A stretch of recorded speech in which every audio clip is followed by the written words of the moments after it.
এইটো সপোনৰ ঘৰ হৈ থকা নাই পুতলা ঘৰ হৈ পৰিল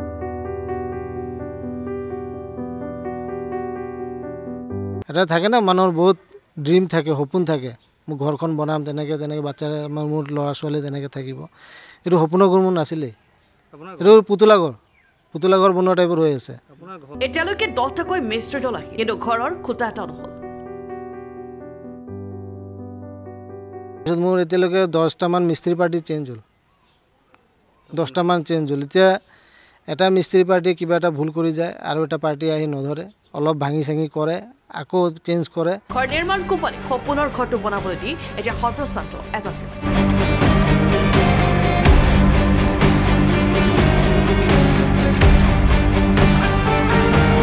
লখিমপুৰ কেবি ৰোডৰ ৰাজেশ দাসে ছ'চিয়েল মিডিয়াত বিজ্ঞাপন দেখি যোগাযোগ কৰিছিল কোম্পানীটোৰ লগত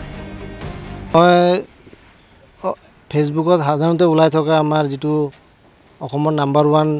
কনষ্ট্ৰাকশ্যন কোম্পানী বুলি কয় যজ্ঞা কনষ্ট্ৰাকশ্যন কোম্পানী মই ছ'চিয়েল মিডিয়াৰ থ্ৰুতে তেওঁলোকৰ কণ্টেক্ট নাম্বাৰ লৈ মোৰ ঘৰখন বনাম বুলি তেওঁলোকক কণ্টেক্ট দিছিলোঁ ইয়াৰ পাছতে 10,50,000 টকা দি চলিত বৰ্ষৰ জানুৱাৰীত কৰিছিল এগ্ৰিমেণ্ট মই এগ্ৰিমেণ্টখন কৰিছিলোঁ জানুৱাৰী 26 তাৰিখে 2025ত মই প্ৰায় 10.5 লাখ টকা এডভান্স দিছোঁ 45 লাখৰ আছিলে টোটেল কণ্ট্ৰেক্ট এমাউণ্টটো 10.5 লাখ টকামান দিলোঁ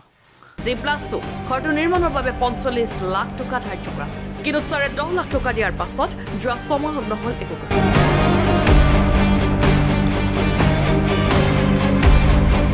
জানুৱাৰীত দিছিলোঁ তেওঁলোকে এবছৰত কামটো কমপ্লিট কৰি দিম বুলি মোক ভৰসা দিছিলে কিন্তু আজি আগষ্টৰ 9 তাৰিখ মানে হ'ল কিন্তু তেওঁলোকৰ কামৰ আজিলৈকে নমুনা চক এটা খুঁটি আজিলৈকে তেওঁলোকে বহাব নোৱাৰিলে এটা খুঁটি বহাব নোৱাৰিলে ফুটিঙৰ কাম হৈছে না বেছৰ কাম হৈছে মানে যিটো আমাৰ ইণ্ডিয়ান ষ্টেণ্ডাৰ্ড নৰ্ম আছে একো ফ'ল' হোৱা নাই G+2 কাৰণে যি কৰিব লাগে এইখিনি একো কাম তেওঁলোকে কৰিব মানে নৰ্মছ ফ'ল' কৰা নাই বিসংগতিপূৰ্ণকৈ ঘৰটো পিলাৰ বহুৱাই পুনৰ জেচিবিৰে ভাঙি এতিয়া ঘৰ বনোৱাটো দূৰৰে কথা এগ্ৰিমেণ্ট বাতিল কৰিবলৈ গৈ হাহাকাৰ কৰিছে ৰাজেশ দাস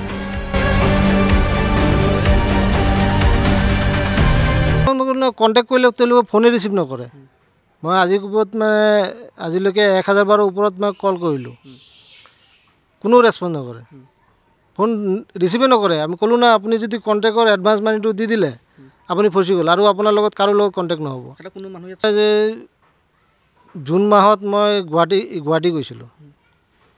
তেওঁতো হেড অফিচ গৈছিলোঁ হেড অফিচ গৈ মই কণ্টেক্টটো কেঞ্চেলৰ কাৰণে গৈছিলোঁ মাতিছিলে মোক কণ্টেক্টটো তাৰপিছত ক'লে নাই কণ্টেক্টটো কেঞ্চেল নহ'ব আমি কাম কৰি দিম এতিয়া আগষ্টৰ 9 তাৰিখ 10 তাৰিখ চলি আছে কামেই হোৱা নাই এতিয়ালৈকে কোনো মানুহ অহা নাই মানুহ নাহে তেওঁলোকৰ মানুহ নাহে ফোন কৰি কৰি ভাগৰি পৰা ৰাজেশ দাসৰ ঘৰটো এতিয়া পৰি ৰ'ল এইটো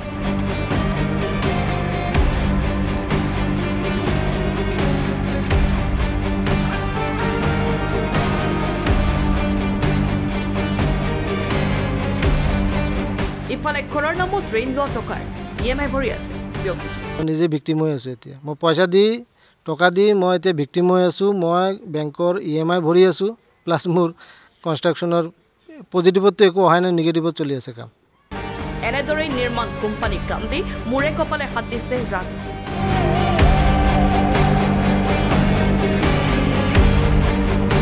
ৰিপৰ্ট লখিমপুৰ